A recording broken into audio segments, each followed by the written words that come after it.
Bəs qadın imamlıq edərsə səhvin arasında dayanır. Kişilər kimi qabaqda dayanmalıdır. Ümumiyyətlə qadınlar çalışmalıdır ki, namazlarını evdə qılsınlar, can atsınlar evdə qılmağa.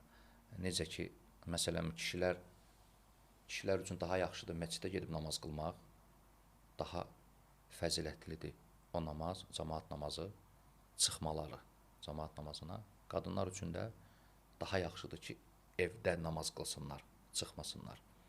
Peyğəmbər sallallahu aleyhi və səlləm buyurur ki, "Lə təmnəu nisəəkum əl-məsəcid." Qadınlarınıza məscidə getməyə mane olmayın. "Və buyutuhunnə xayrun ləhünnə." Evləri onlar üçün daha xeyirlidir. Evləri onlar üçün daha xeyirlidir. Siz təsəvvür edin, Peyğəmbər sallallahu aleyhi və səlləm bu sözü Mədinədə deyib.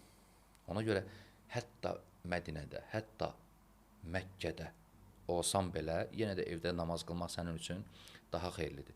O ki, qaldı cəmaət şəklində namaz qılırlarsa qadınlar bir yerdə, onlar kişilər kimi qılmır. Yəni, kişilərdə imam qabaqda dayanır, arxa səfdəkilər yanır arxada. Kişi qabaqda dayanır imam. Qadınlarda bu cür deyil. Qadınlarda qadın imam dayanan səffin ortasında dayanır. Ortasında dayanır, gizlənsin deyə. Daha örtülməyə daha yaxındır bu.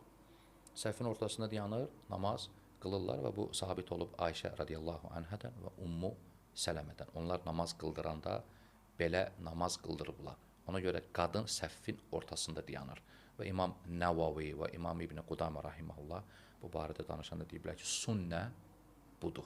Sünnə budur, müstəhəb budur ki, səffin ortasında dayansın, kişilər kimi dayanmır.